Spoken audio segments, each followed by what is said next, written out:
Chers amis, bonjour, bonjour à tout le monde. Et à partir de Ottawa, la capitale fédérale du Canada, je condamne avec la dernière énergie la violence qui sévit l'Afrique du Sud actuellement. Et je pense que ce sont des choses prévisibles. Il y a une prévisible, analyste belé, géopoliticien, le qui déjà que soit au bon si makamute, to resuka kakao. Pardon. Alors voilà, to condamné, mais to biso to zalate ka condamnation. On essaie de dire, de rappeler que d'abord aux Sud-Africains que nous les Congolais, nous les Africains, nous les avons soutenus pendant l'apartheid, mais réunion, embargo, période, je me souviens encore, et que les lots, ça le quoi pour Bossana. Et ça triste. Et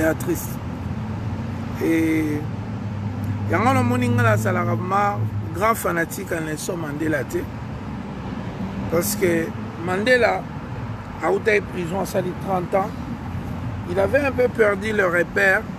Et puis il a été brainwash, comme on dit en anglais. On a fait un lavage de cerveau avec la franc-maçonnerie. Donc, tant l'habillement qui a commencé puis on a bas. Il y a un moni na luba toujours so moni mutu mwazo ya pe za la kadote pe za la relo mo il faut bundelango pe za la d'abord un net en matière de nation pe za mabele roza na mabela mutu te ozolo bozo ebise boto sala pe ndeto mona ka ya on a lobi. Ce que nous voyons en Afrique du Sud aujourd'hui, c'est un miroir. Il y a ce qui peut arriver au Congo. Si nous continuons à République, il y a élection le Kouta, République, il y a des bananes congolais, bananes étrangers, bananes boyé. République, on voit un Libanais, il y a un concert à Zokabola Bambongo. On a un concert à $100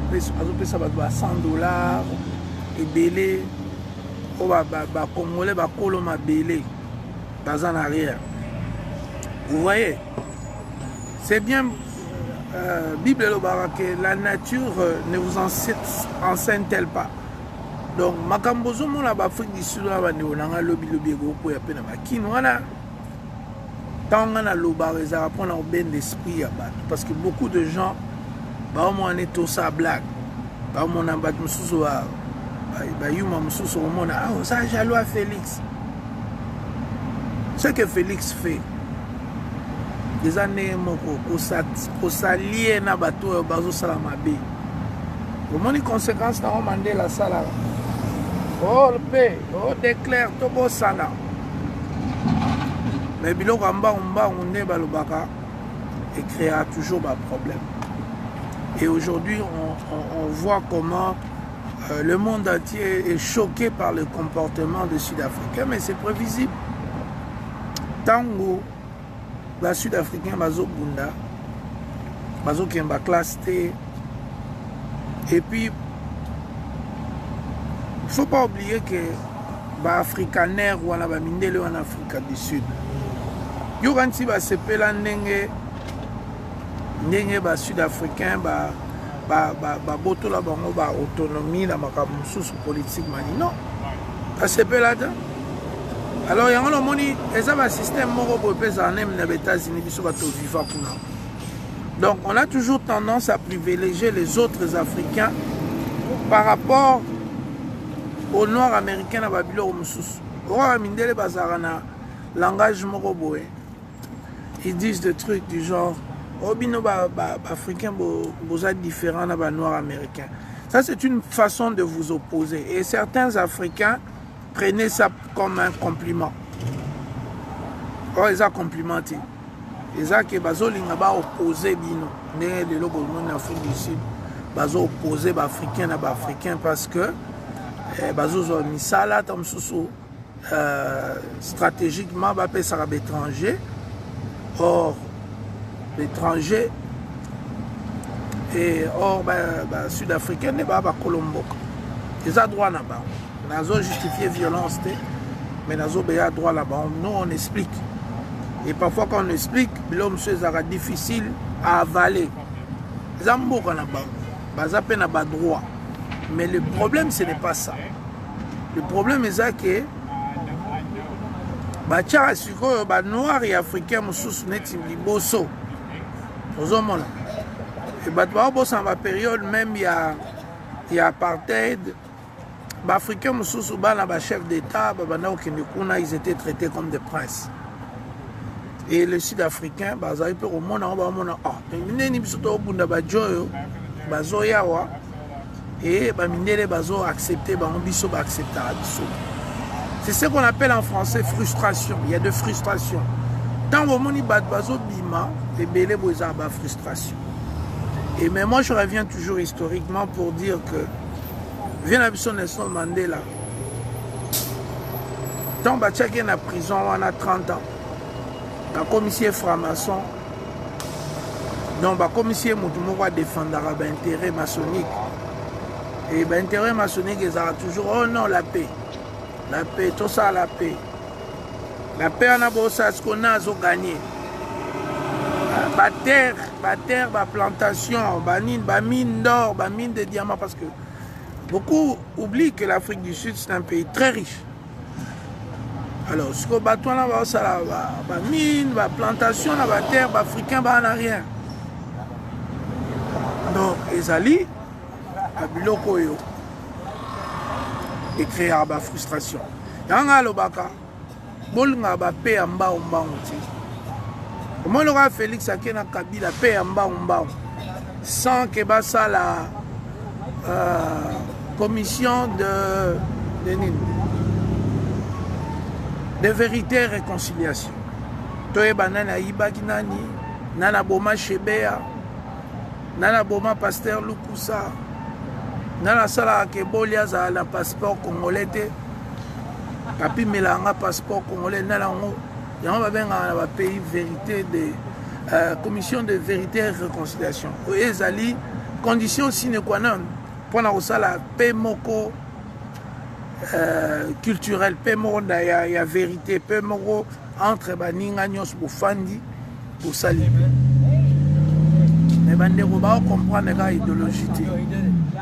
Talo ba paix en bas uta Mandela sala ba paix en bas ba utie na prison avec 30 ans autant ba livre franc-maçonnerie ko lia ba mbala ko tokisa ba nintanga dini bon si muta bongo a comprendre masolo il n'avait pas tout compris ozomona de loskoyo bandeko na e ba sud-africain bazana kati ya frustration bazo siko salango obimisa on a violence parce que ndenge bata IDPS babulai que ah non Félix a eu pouvoir biso to comme danger de pousser ba Porsche de pousser ba nini babosani ke ba pousser ba car na bomwana ala lokola na moni masa na Eric Lekai ba to ke ba chic na ba car na ba bino siko bokona ba 50 ans bokomo le moko baleka iton bazoya Eric Luchubokela azoya na chic na car ba 12 ans à 15 ans bani yala moni babiloko wana ya koluka babo mengo na kosala bato mabe ezalaka faux bomengo ezakaka ne redi ayemba tankala mais ezala te ke osali bato mabe otrahir mboka na yo okomina ba ennemi bato baboma bakamwe na sampu bato bamoa yo siko lobi ke ozo aider Congo non osaki Nelson Mandela wana donc ozo sangana bango na Congo. Faut pas être comme ça. Donc on a la quartier Ottawa, capitale fédérale. Donc voilà, donc on a passez-moi un message. Il ne faut pas que tous soient silencieux. Il faut tous soient vocaux, tous les baka. Parce que changer un bon débat, tous les salons. Le Sud-Afrique, c'est un grand monde. Mais, bébé Zalaki, bébé Outaina Mandela, Mandela a eu 30 ans à l'Ouboak. Au père de repères à la société, au père de Makambu, au signé paix en Mbang.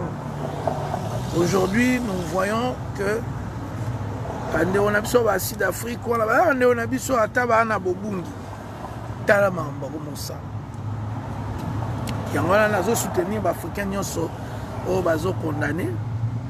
Et les pays qui sont retirés.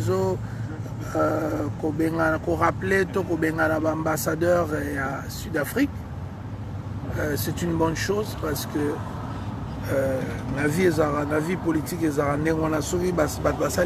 faut rappeler l'ambassadeur Bazonga Bani parce que ils ont la beauté. Tous les mois africains ils sont car les Alaïs même pas communauté congolaise, ils doivent vivre dans la communauté africaine. Donc ils allaient que tous vivre les équipes même ça football les Arabes africains africains. Les Arabes qui les comme tu que fait ba Congolais les Arabes ont été calmes. Car les Arabes OK mouvement au monde ba Guinéen, au monde ba Sénégalais, ba master Nigeria, ba ni écoute on a ba anglophone net biso ba pays anglophone tous vivre na ba anglophone. Ba Nigeria, tous les Arabes, tout le monde. So balambi damage na bango to boudé na même biso bango ba dama parce que biso les na goût. Voilà. Ça c'est fraternité africaine. Il faut pas te perdre surtout dans le cadre de la mondialisation.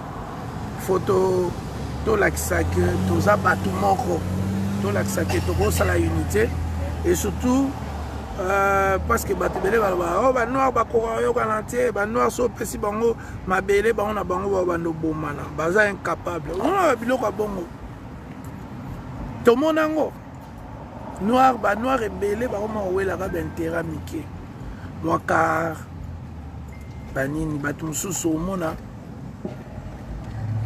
a ça politique pas comme la succès ba ya basi ba momi.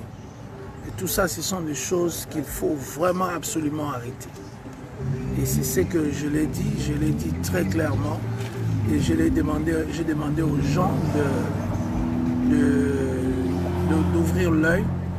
C'est très très très important. Très important que tous abattus, Yamayele, Mati, Yabouania. Donc, ce qui se passe en Afrique du Sud, et qui peut que ça la ricocher pendant Bissot. Et au la paix Bissot. Alors c'est très important que nous nous comportions comme des gens avisés. Parce que l'objet qui pour moi, tokomo pour ma bandingari, tokomo pour ma libanais, no quoi là tout. Zomona. Bandingari wana balobaka mboka na bino eza na mbongo mingi hein. Biso doit savoir entendre na king mais biso do mona angote ozo mona bino bozo kende ko corrompre bozo ba marcher à moyibi babilo moi ndengwana c'est pas bien pour le Congo. Alors voilà un peu moi message dans à Dimi. Je condamne encore une fois ce qui se passe en Afrique du Sud et je soutiens ba pays nyonso monde ba individu nyonso. C'est très important côté les. Voilà mon petit message toujours patriotiquement Olivier Bolia.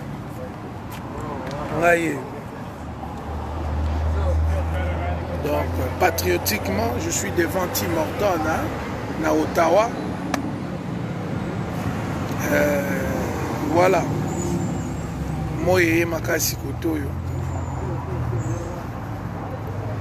Puis on a salué Master Toubosé Belé, donc que Dieu bénisse la RDC, Boza Makasi, Tozo Bunda contre Bamiibi, Tozo Bunda contre Bassassin, Tozo Bunda contre Bayuma, Tozo Bunda contre batane na ndenge ya ba mauvaise éducation ba voleur bato balingaka bakanisa politique eza place basomba ba palais non faut ça accompagner bunda contre balensus bunda contre ba musicien oya bayuma oyo bakendaka ozoyemba moto aboma moto osali enzembo non totelemela makambo wana tu totelemela peu ignorance, hein, parce que beaucoup de gens sont dans l'ignorance, le tribalisme,